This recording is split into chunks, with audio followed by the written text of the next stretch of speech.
é este: o Evangelho transforma. Qual o tema da mensagem? E eu não posso falar de Evangelho sem falar de Jesus, porque Jesus é a mensagem do Evangelho. Evangelho significa boas novas. E são boas novas de quê? São boas notícias de salvação em Cristo Jesus. Quantos já encontraram o livro do profeta Isaías, no capítulo 42? Digam amém. Quem não encontrou, diga misericórdia. Tenha misericórdia do seu irmão, compartilhe do maná. Amém? Faremos menção da palavra do Senhor para não perdermos tempo. Eis aqui o meu servo, a quem sustém o meu eleito, em quem se comprais a minha alma. Pus o meu espírito sobre ele, juízo produzirá entre os gentios, não clamará, não se exaltará, nem fará ouvir a sua voz na praça. A cana trilhada não quebrará, nem apagará o pavio que fumega. Em verdade produzirá o juízo, não faltará, nem será quebrantado, até que ponha na terra o juízo, e as ilhas aguardarão a sua doutrina. Assim diz Deus o Senhor, que criou os céus e os estendeu, e formou a terra, e a tudo quanto produz, que dá respiração ao povo que nela está, e o Espírito aos que andam nela. Eu, o Senhor, te chamei em justiça, e te tomarei pela mão, e te guardarei, e te darei por conserto do povo, e para a luz dos gentios, para abrir os olhos dos cegos, para tirar da prisão os presos, e do cárcere os que jazem em trevas. Amém? E o nosso texto áureo é o versículo 7, que diz: para abrir os olhos dos cegos, para tirar da prisão os presos, e do cárcere os que jazem em trevas. Por que que o versículo 7 ele é o texto áureo?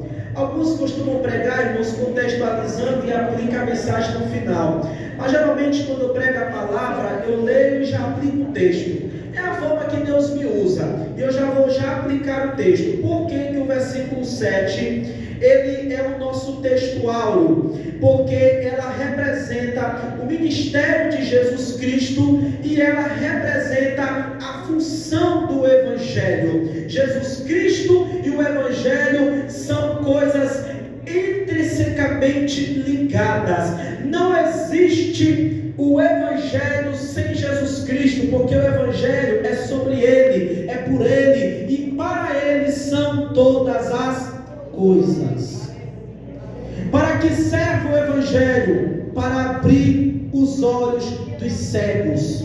Para que serve o Evangelho? Para tirar da prisão os presos. Para que serve o Evangelho? Para tirar os que jazem em trevas. E quem faz isso? Jesus Cristo. De Gênesis a Apocalipse, Jesus Cristo é a mensagem central. Em Gênesis, ele é a semente da mulher. É interessante que o ser humano, ele é a semente do homem, porque é o homem que tem a fórmula que faz a mulher engravidar. Mas Jesus não nasceu de um encontro entre um homem e uma mulher. Jesus foi gerado pelo Espírito Santo no ventre de uma virgem. Jesus nasceu de forma virginal, ele nasceu também de uma forma sobrenatural, ele nasceu de uma forma humana. Ali o Verbo se fez carne. Por que que Jesus é o Verbo que se fez carne? Porque antes de nascer ele já existia. Então a gente vê a pré-encarnação de Cristo. Antes de Jesus encarnar, antes de Jesus assumir a forma humana, ele já existia. Ele já existia. Em Êxodo, ele é o Cordeiro Pascual, porque foi ele que se sacrificou por nós. Em toda a Bíblia, em todos os livros, há uma referência profética que aponta para Cristo. Em todos os livros há uma referência messiânica. O que é isso? Uma mensagem que aponta para o Messias, acerca de quem ele seria e o que ele faria quando chegasse na terra. Sabe, meus amados irmãos, no tempo de Moisés, Deus disse para Moisés que levantaria um profeta, e Deus falaria na boca desse profeta. Esse profeta, irmão, era Jesus. E ali o próprio Deus estava dizendo para Moisés: vou levantar alguém superior a ti. Se você for ler o Novo Testamento, aparece uma mensagem a respeito do Monte da Transfiguração. Jesus estava num monte e ali apareceu dois homens, e os seus discípulos falaram: Senhor, por que o Senhor não nos permite construir uma tenda para Moisés, para Elias e outra para o Senhor? Os espíritas poderão dizer que ali é reencarnação, mas não é, é transfiguração. Mas por que Deus mostrou Elias e Moisés? Porque Moisés representava a lei, Elias os profetas e Jesus a graça. Ali Jesus estava mostrando a lei e os profetas e apontando para ele: eu sou a graça que haveria de vir ao mundo.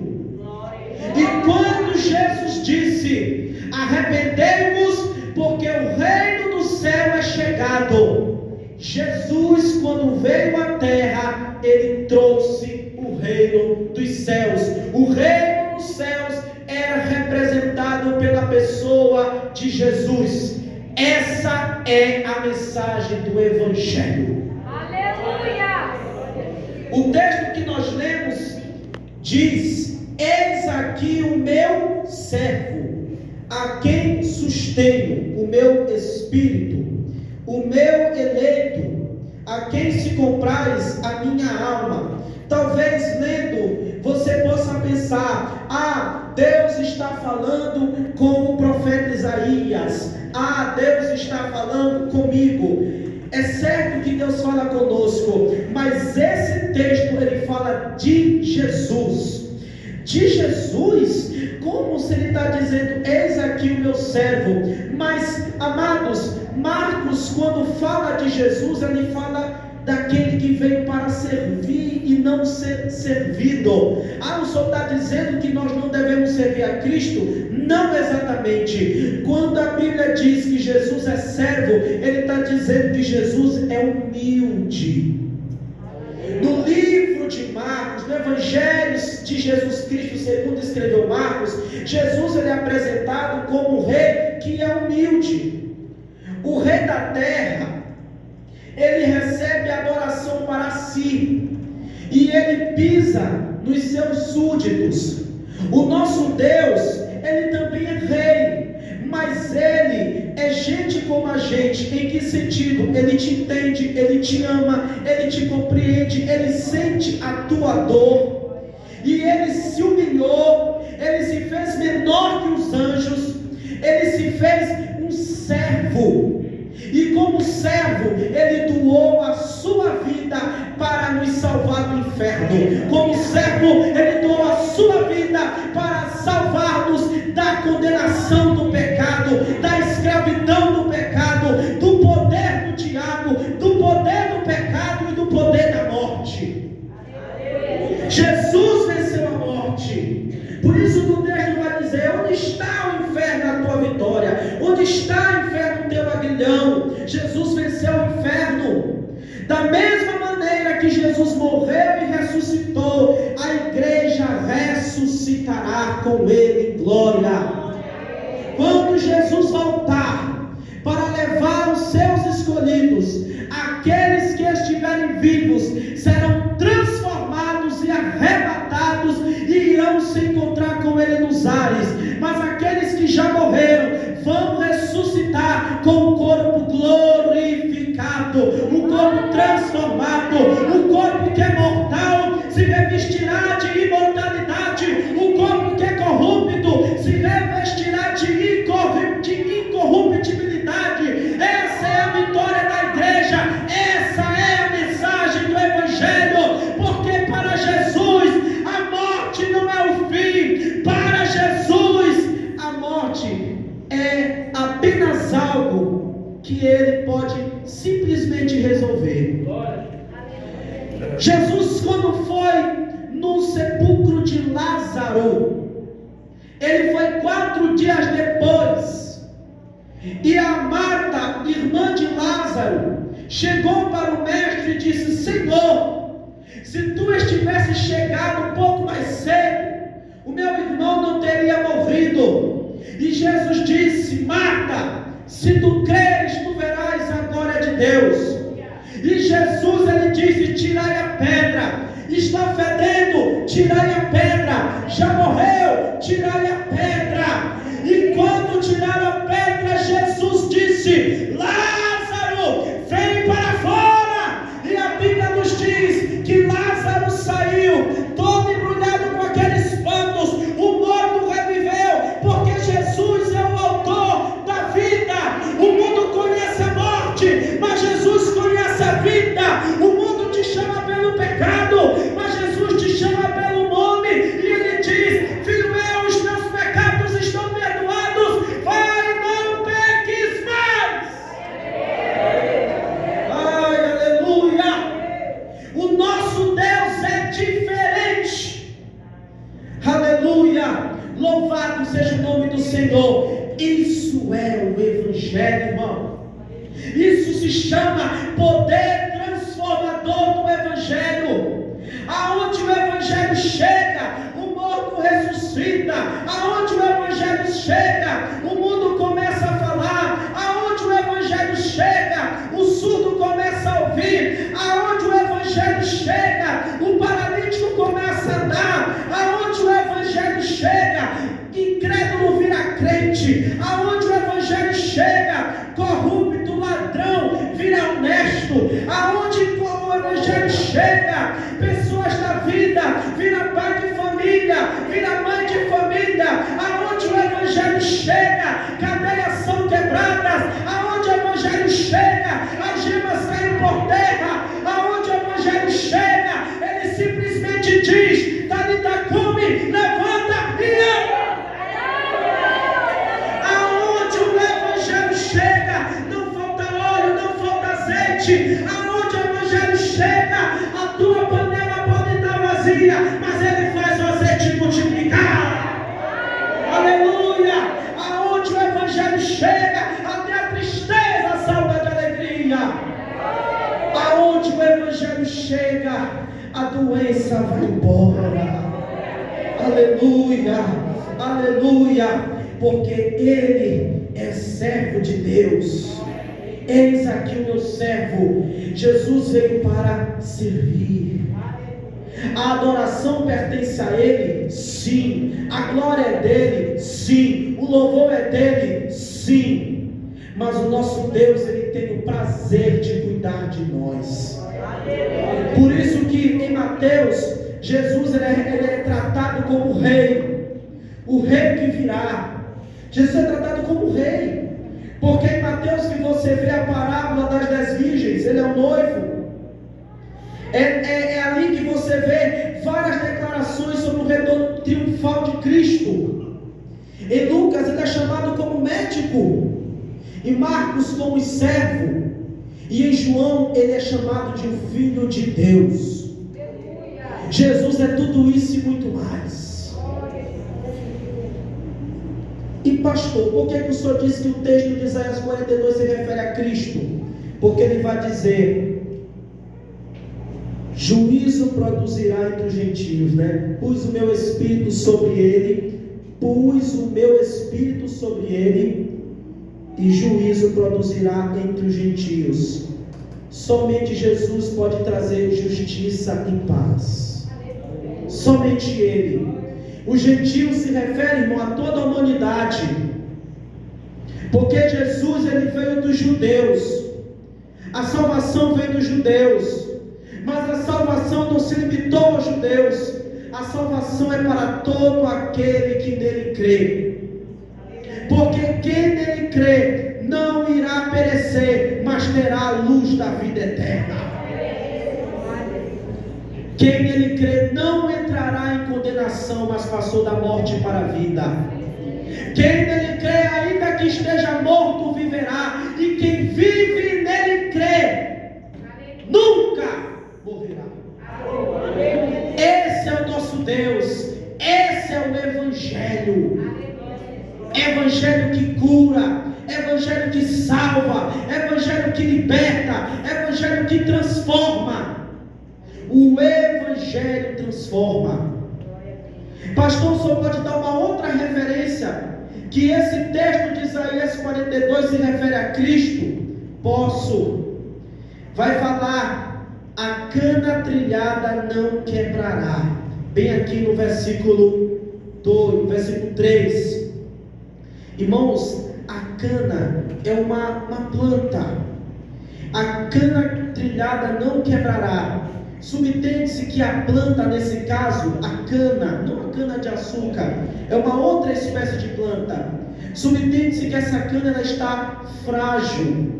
Esse versículo, esse versozinho, se refere ao estado em que Jesus se encontrava na cruz do Calvário. Jesus estava com o corpo todo frágil, de tanto ser açoitado. Jesus estava com o corpo todo frágil, todo ensanguentado, de tanto chicote. Mas aqui diz: a cana trilhada não quebrará. Foi por isso que quebraram as pernas dos dois ladrões, mas as de Cristo não. Para se cumprir essa palavra, a cana trilhada não quebrará. Para se cumprir o que está escrito, e também para se cumprir um outro texto bíblico, que o cordeiro que Deus aceita é um cordeiro perfeito, é um cordeiro sem defeito. Jesus, ele morreu por nós naquela cruz em perfeito estado de perfeição. Jesus morreu naquela cruz inteiro, perfeito, mesmo ferido, mesmo machucado, mesmo ensanguentado, mesmo com o corpo dolorido, mas morreu perfeito, porque ele é o Cordeiro de Deus que tira o pecado do mundo. Ele é o Cordeiro Pascual, ele é a nossa Páscoa. Eu não estou entendendo o que quer dizer Cordeiro Pascual. Irmãos, a Páscoa significa libertação, saída. Para os judeus representa a passagem do povo de Israel pelo Mar Vermelho, mas para nós cristãos, a passagem de Jesus da morte para a vida, a ressurreição de Cristo, a libertação dos nossos pecados, a luz para as nações, a saída para os povos. Para o perdido, ele é o caminho. Aleluia. Aleluia. Para o doente, ele é a saúde, ele é a cura. Para o preso, ele é a liberdade. Para o cego, ele é a luz do mundo. Ai, irmão, se eu for falar de Jesus, o tempo não me permitiria, porque Jesus é santo, santo, santo. Aleluia. Aleluia. E aqui diz: me dê outra prova que esse texto fala de Jesus. E as ilhas aguardarão a sua doutrina. Jesus é quem trouxe a mensagem do reino dos céus. Jesus foi quem ensinou que nós não temos que perdoar somente 7 vezes, mas 70 vezes 7. Jesus foi quem trouxe o ensinamento que se o homem desejar a mulher só pelo olhar, ele já adulterou com ela. Jesus é quem trouxe o ensinamento que se nós não perdoarmos o nosso irmão a quem nós vemos, Deus também não nos perdoará. Jesus foi quem trouxe a doutrina do Novo Testamento, a mensagem do reino dos céus. Porque a terra estava aguardando a sua doutrina.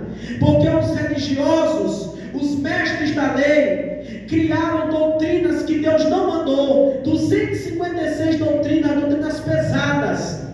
Jesus foi na casa de todo mundo quando ele estava na terra.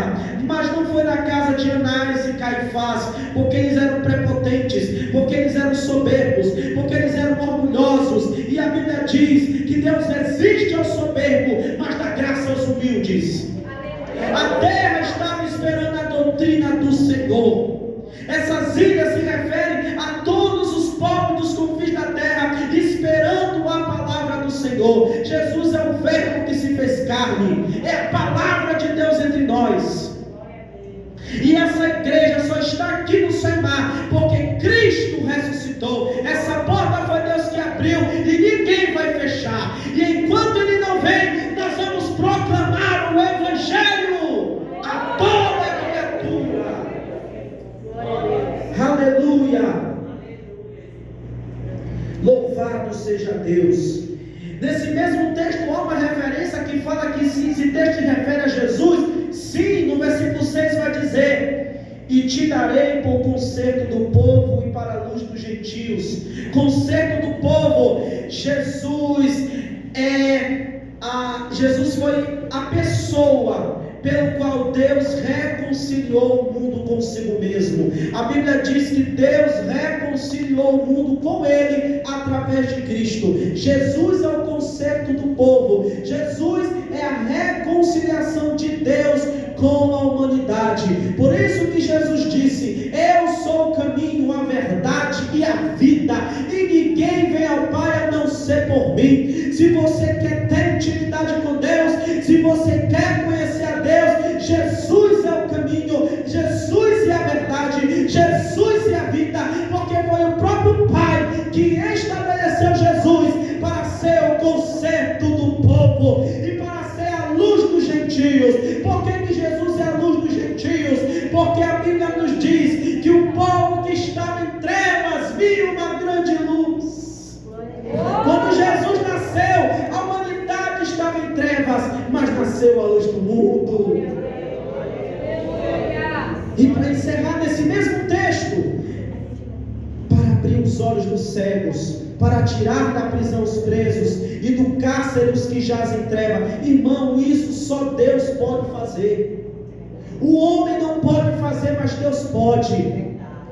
Esse texto de Isaías se cumpriu. Sabe aonde que se cumpriu? Em Lucas capítulo 4.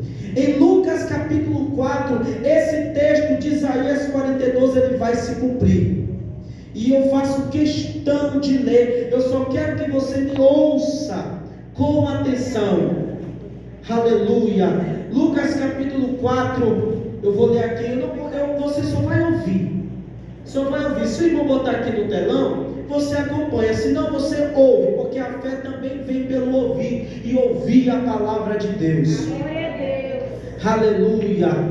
Em Lucas capítulo 4, no versículo 14 até ao versículo 21, vai dizer assim: ouça com atenção, ouça. Então, pela virtude do Espírito, voltou Jesus. Quem voltou? Jesus. Para onde? Para a Galileia. E a sua fama correu por todas as terras em derredor. E ensinava nas suas sinagogas, e por todos era louvado. E chegando a Nazaré, onde fora criado, entrou num dia de sábado, segundo o seu costume, na sinagoga, e levantou-se para ler. Agora ele vai ler o texto que nós lemos há poucos minutos atrás. E foi-lhe dado o livro do profeta Isaías.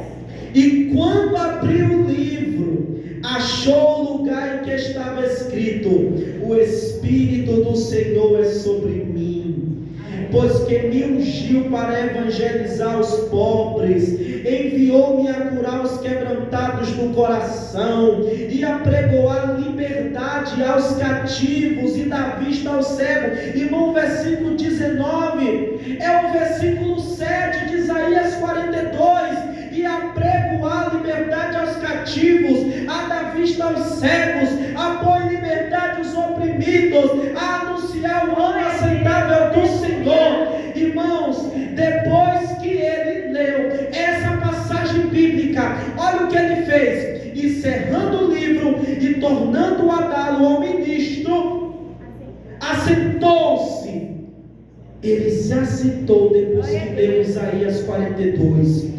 E os olhos de todos na sinagoga estavam fitos nele. Exatamente como você está me olhando. Foi assim que os povos estavam olhando para Jesus, enquanto ele falava. Depois que Jesus assentou, então começou a dizer-lhes: hoje se cumpriu, aleluia, esta escritura em vossos ouvidos. Glória a Deus, aleluia. Jesus, ele foi ungido para evangelizar os pobres, para curar os quebrantados de coração, para pregar liberdade aos cativos, aos presos, tirar os encarcerados da prisão, para dar vista aos cegos e pôr em liberdade os oprimidos e anunciar o ano aceitável do Senhor. Esse ano aceitável do Senhor se refere ao perdão. Jesus foi ungido. O que isso quer dizer? Ele foi escolhido, ele foi consagrado, ele veio com essa missão de evangelizar os pobres. Esses pobres, ele não está se referindo, irmão, a pessoas desprovidas financeiramente, não, aos humildes. Jesus veio para pregar para os humildes, porque os humildes vão dar ouvido à palavra dele. A Bíblia diz que as ovelhas ouvem a voz do seu pastor e seguem. Então Jesus veio para pregar para todos, mas principalmente para aqueles que iriam crer nele, porque o plano do Senhor é salvar o máximo de almas. Irmão, por que o arrebatamento ainda não aconteceu? Porque ainda tem coisas que estão se cumprindo, e porque a Bíblia vai dizer que se esses tempos fossem abreviados, nenhuma carne se salvaria. O que isso quer dizer? Deus está tão preocupado com a alma do ser humano, que Ele quer fazer uma grande colheita no dia da sua vinda. Jesus quer salvar o máximo de almas. Ele tem plano, é por isso que a igreja do Soimar precisa evangelizar. Glória a Deus. Falando em evangelismo, irmão, ontem minha esposa e eu começamos uma campanha aqui na igreja, das 10 às 11, com os jovens da igreja, porque no sábado que vem, depois da consagração, nós vamos fazer um balão aqui no Soimar, nós vamos evangelizar, entregando folhetos. Nós estamos numa campanha de oração. Os jovens que sentirem a vontade de participar, os irmãos que quiserem participar, estão convidados. Daqui a pouco, após o culto, vou lá para a sala das crianças, vamos orar, porque temos que ganhar alma. Jesus está voltando, é tempo de fazer o ID do Senhor. Aleluia! Louvado seja Deus. Eu já vou encerrar agora a mensagem. Eu quero falar para você o porquê que o Evangelho transforma. As 6 transformações que o Evangelho causará na tua vida. É sobre isso que eu vou falar bem rapidamente, para você entender o porquê que o Evangelho transforma. Irmão, o Evangelho transforma, sabe por quê? Porque ele troca a cegueira por vista. Ele troca a cegueira por vista, ou seja, ele tira a cegueira espiritual e nos faz enxergar. A gente vê isso, irmão, na vida de Paulo. Paulo, ele estava cego espiritualmente, e Deus também fez ele ficar cego fisicamente. Foi o tratar de Deus com Paulo. Deus mudou o nome dele de Saulo para Paulo. Deus disse para Ananias: este é um vaso escolhido. Deus usou Ananias para restituir a visão física de Paulo. Mas não foi só a visão física de Paulo que foi estabelecida, a visão espiritual que ele não tinha. Paulo, depois daquela experiência, ele passou a enxergar 2 vezes, fisicamente e espiritualmente. Fisicamente porque ele foi curado, e espiritualmente porque ele entendeu a mensagem do Evangelho e se transformou no maior pregador do cristianismo. fundou cerca de 40 igrejas, envolvendo regiões da Ásia e da África. Não, da Ásia e da Europa. Irmãos, quando a pessoa liberta da cegueira espiritual, ela passa a perceber a razão de muitas coisas em sua vida, que antes ela não enxergava, e passa também a entender que Jesus Cristo é o único caminho. A segunda coisa que o Evangelho fará na sua vida, ele nos faz mudar totalmente de direção. Converter-se a Deus é mudar a rota, é mudar o caminho, é mudar a direção. Zaqueu, ele era desonesto, teve encontro com Jesus, passou honesto, mudou de direção. Maria Madalena, meus irmãos, tinha 7 demônios, Jesus libertou ela, e ela se transformou numa discípula fiel de Cristo, e foi uma das primeiras a ver Jesus ressuscitado. Saulo era perseguidor da igreja, se tornou um grande pregador do Evangelho, escreveu a maioria dos livros do Novo Testamento. A terceira coisa que o Evangelho fará na sua vida, ele substitui as trevas pela luz. A quarta coisa que o Evangelho faz na sua vida, ele nos tira do laço do diabo e nos une a Cristo.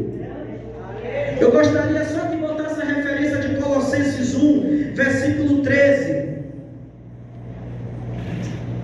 Colossenses 1, versículo 13. O qual nos tirou da potestade das trevas e nos transportou para o reino do Filho do seu amor. Jesus, ele nos tira das trevas, ele nos tira do laço do diabo. Quando a Bíblia diz tirou-nos da potestade das trevas, ele nos tirou da prisão espiritual, da prisão de Satanás, da prisão das trevas, do laço das trevas, do laço do diabo, e nos transportou. Ele nos tirou de lá e nos trouxe para a presença de Deus. Ele nos tira da prisão, ele nos tira do laço do inimigo e nos une a Cristo. Isso é o poder transformador do Evangelho.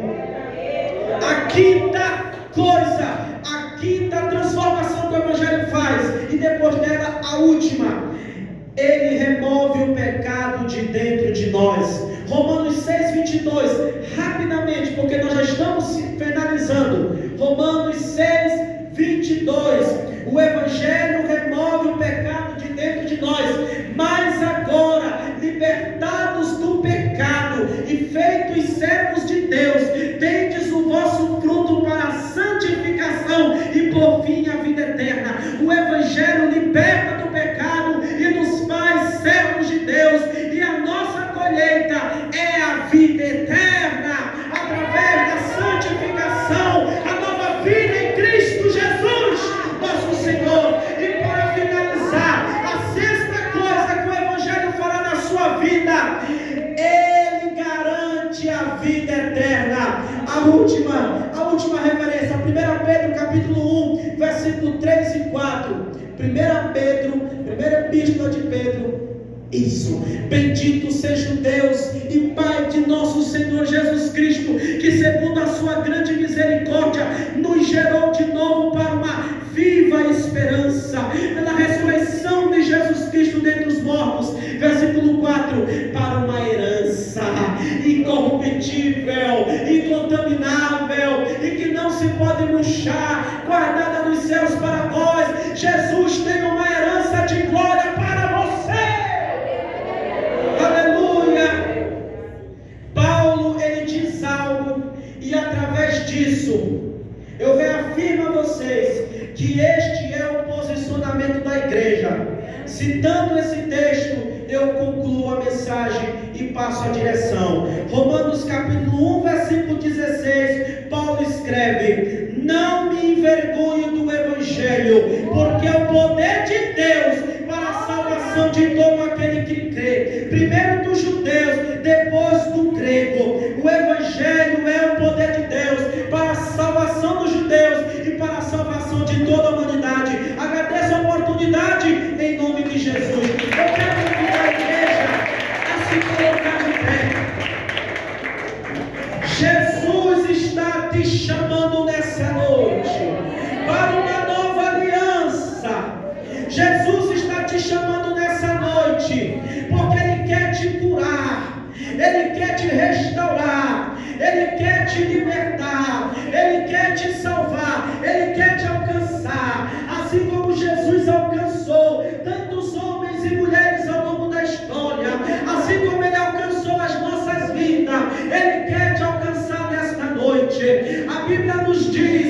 depois o Espírito Santo falar ao teu coração, não endureça. E hoje eu faço um convite. Você que quer renovar a sua aliança, venha aqui para a frente. Você que quer renovar a sua comunhão com Deus, venha aqui para a frente. O Deus Todo-Poderoso, o Deus de Israel, o Deus da igreja, Ele está te chamando. Não importa o que tu já viveu, não importa o que tu já passou, Deus vai escrever uma nova história para a sua vida. Deus está te chamando nessa noite. Tem alguém nesta noite para Jesus? Nós temos a primeira vida.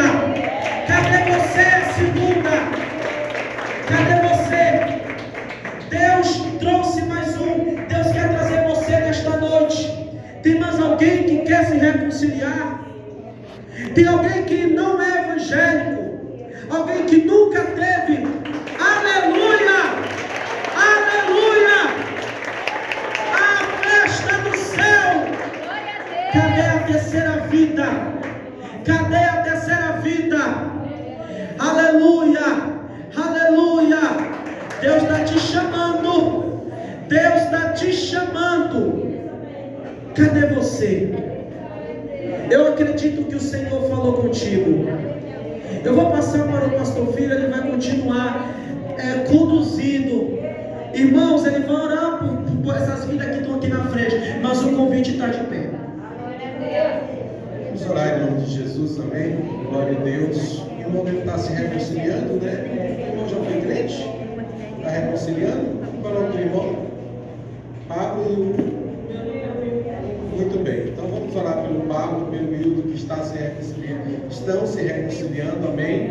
A Bíblia diz que aquilo que é ligado na terra é ligado no céu. A igreja está de acordo com a reconciliação dos irmãos. Está, diga amém.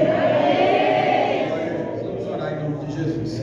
Amado Deus e querido Pai, nós oramos em favor dessas vidas que ouviram o Evangelho, o apelo que lhes fora feito, e que, meu Deus amado, com a ajuda do Santo Espírito do Senhor, eles se apresentam diante do Teu altar, meu Deus amado, para serem recebidos no seio do Teu amor.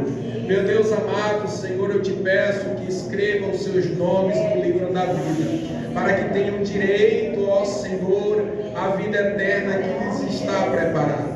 Pai, consagra-os ao Teu reino, firma os passos deles na rocha, os pés, meu Senhor. Não deixe que vacilem mais, não permita que se desviem nem para a esquerda nem para a direita, mas que estejam, meu Deus, com os seus corações voltados para Ti, ó Jesus. Que nada e ninguém venha separar eles do Teu amor, da Tua, meu Deus amado, Senhor da glória e santidade. Que o Senhor possa abençoá-los com toda sorte de bênção, Pai, que eles sejam assim, uma bênção de Deus para a Tua igreja, meu Pai, meu Deus amado. Assim nós consagramos Ele para o Teu reino, no nome de Jesus Cristo, que reina e que vive para sempre. Amém. Amém.